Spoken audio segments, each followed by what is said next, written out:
Gracias por continuar con nosotros. Estamos conversando sobre pensiones. Decía que les iba a contar la historia de un amigo que él está ya por retirarse, ¿no? Y entonces me dice, mira, no hagas olas, me dice, que no se diga nada, ¿verdad? Que yo pueda ya retirarme, ¿verdad? Porque el tema es que pues él ha ahorrado todo el tiempo, ¿verdad? Y los beneficios que se obtienen en el sistema antiguo, llamémosle así, que es con el que él se va a retirar, son mayores que los que van a obtener probablemente los jóvenes, ¿verdad? Y no es culpa del sistema, ¿verdad? Sino que es de otros elementos. ¿Por qué no explicamos un poco los beneficios que obtiene una persona hoy y los que se presume que pueden obtener los jóvenes a partir del 2017 si siguen los rendimientos como están, ¿verdad? Sí, precisamente los beneficios con el antiguo sistema de reparto era el promedio de los últimos 10 años de salario, el 70% del promedio de los últimos 10 años de salario. Como sabemos, en los últimos 10 años de salario probablemente es que tenga yo los mayores ingresos de mi vida. Y como mencionaba Luz María, también he cotizado muy poco. Se han hecho estimaciones que el total de las cotizaciones solo alcanzan para financiar 2 años de pensión con ese beneficio que paga el sistema. Por lo tanto, yo no solo voy a vivir 2 años de retiro, ¿verdad? Queda desfinanciado el siguiente periodo que yo voy a seguir viviendo y dependiendo de la pensión. Entonces, esto implica una tasa de reemplazo, se llama, es decir, el 70% de lo que yo tenía de mis ingresos. Con el actual sistema, como sabemos, lo que yo voy a recibir depende de lo que yo tenga en mi cuenta de pensiones. Y estos son la suma de mis cotizaciones más la tasa de interés que estas ganen. Se han hecho estimaciones que la tasa de reemplazo, es decir, lo que yo voy a recibir de mi salario cuando yo me retire, con el actual sistema va a estar por el 30%. Es decir, si yo ganaba $1,000, voy a recibir $300, comparado con si yo ganaba $1,000 con el sistema antiguo, recibo $700, ¿verdad? Entonces, hay, ¿verdad?, un desbalance bastante grande entre sistemas. Sin embargo, no podemos decir que sea porque este sistema, el actual, está mal diseñado, sino que porque hay ciertas cosas que se tienen que corregir y que se tienen que introducir reformas. Entre esas tocamos la rentabilidad. Es posible elevar esta tasa de reemplazo o elevar el monto de mi pensión con introducir reformas. Se han hecho estimaciones que por un 1% adicional de interés a el que se invierte en las cotizaciones, es decir, por un 1% que se aumente y con una cotización, una frecuencia de cotización continua durante los 25 años, mi pensión puede aumentar entre 20 y 25%. Es bastante, ¿verdad? Y estamos hablando de un 1%.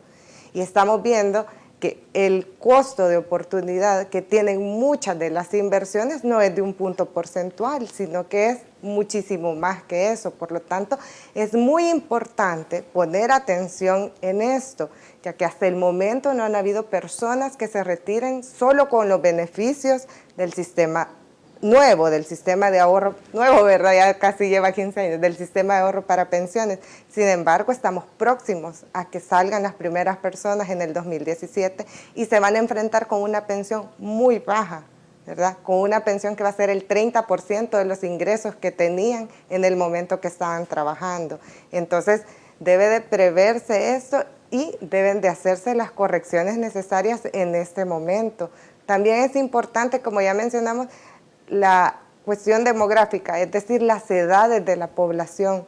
Es importante que se hagan las reformas en este momento, que la mayoría de la población salvadoreña esté en edad de trabajar, es decir, estamos jóvenes y todavía podemos trabajar y hay una menor proporción de la población que es adulta mayor. En el 2050 se va a duplicar la población adulta mayor. Vamos a pasar de un 9% que hay actualmente a un 19% de población adulta mayor.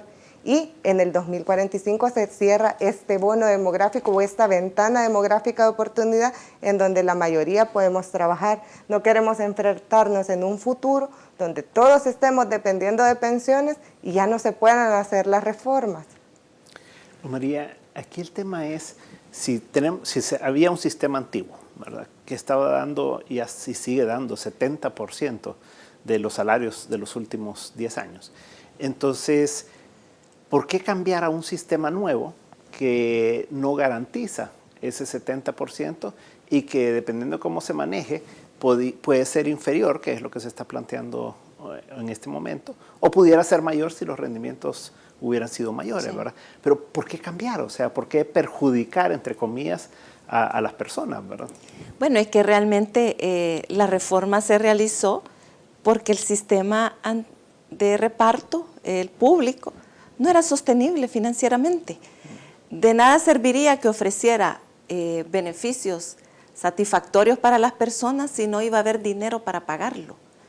Y eso es bien importante, el cambio, que en el nuevo sistema es un sistema financiado porque las personas están ahorrando para su pensión. Ahora, ahí hay desafíos importantes con cómo se invierte ese ahorro de las personas para lograr la mayor rentabilidad posible y que ese ahorro crezca de manera que las personas puedan alcanzar una pensión lo mejor posible.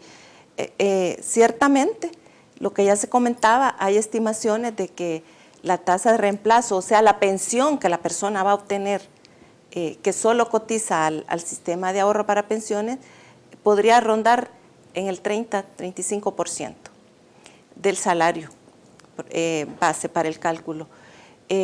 Entonces, lo que está ocurriendo es que esas inversiones tienen que modificarse. Ese portafolio de inversiones debe rendir más. Y aquí entramos al problema de que en qué está invertido ese dinero. Y lo que uno ve es que alrededor del 85% está en títulos públicos.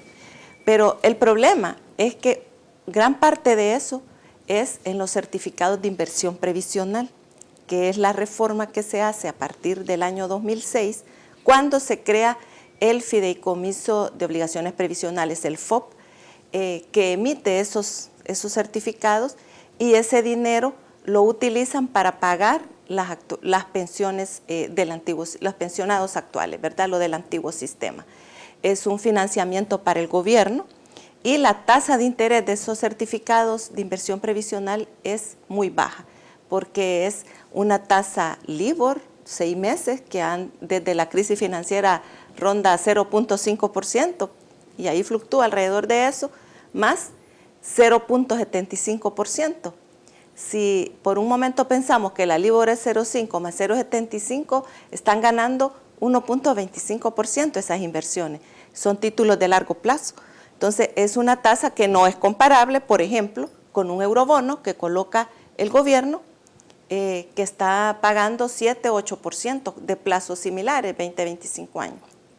Entonces, allí hay un problema que resolver, porque ese retorno para los fondos de pensiones es muy bajo y está perjudicando la rentabilidad de ese ahorro en detrimento de las pensiones futuras. Entonces, allí es el tema de que hay que analizar esa deuda previsional, cómo se va a financiar, porque hasta antes de 2006 el gobierno tampoco tenía los recursos para pagarla, se endeudaba en los mercados, colocando bonos, etcétera. Pero a partir del 2006 es con esos certificados de inversión previsional que se está financiando. Pero ya digo, tiene varios problemas y quizás el principal es el bajo retorno. Entonces es un problema que hay que analizarlo en el contexto de las finanzas públicas, porque es una obligación como cualquier otra, ¿verdad? Y es de largo plazo. Entonces, ahí estamos hablando que son más de 440, 450 millones los que se están pagando de pensiones por año y que el gobierno no tiene los recursos. Entonces, hay que endeudarse para pagarlos. No es lo más recomendable, ¿verdad? Porque debería de generarse los ingresos para hacerle frente a esa deuda. Pero como digo, hay que buscarle una salida en todo el contexto de las cuentas del Estado. Pero los últimos 2 gobiernos, que son desde donde surgió pues, el Fondo de Obligaciones Previsionales en el 2006 para acá, no han destinado ni un centavo a poder pagar para para las pensiones, ¿verdad? Sino que todo ha sido que lo paguen los trabajadores actuales, ¿verdad? Con sus cotizaciones a las personas que ya están retiradas. Sí, realmente uno ve esa situación y lo cierto es que si revisa uno el desempeño de las finanzas públicas, en materia de ingresos tributarios ha habido mejoras importantes porque la carga tributaria se ha elevado. Incluso la expectativa de este año es que ronde 16%. Digo la expectativa, ¿verdad? Habrá que ver los resultados, pero a partir de las 2 reformas fiscales que se realizaron en este periodo, sí han aumentado las captaciones de impuestos a través de la renta, también ha aumentado el IVA. Entonces, me imagino han hecho también mejoras administrativas que han apoyado esa mejora. Sin embargo, los gastos también han incrementado sustancialmente. Y cuando uno analiza las variaciones de los rubros de gasto, de lo que más ha crecido son las remuneraciones.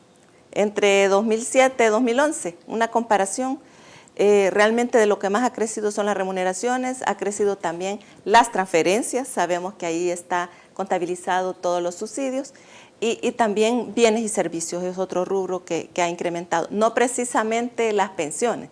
El pago de pensiones no es lo que más ha crecido en este periodo, sino que son esos otros rubros.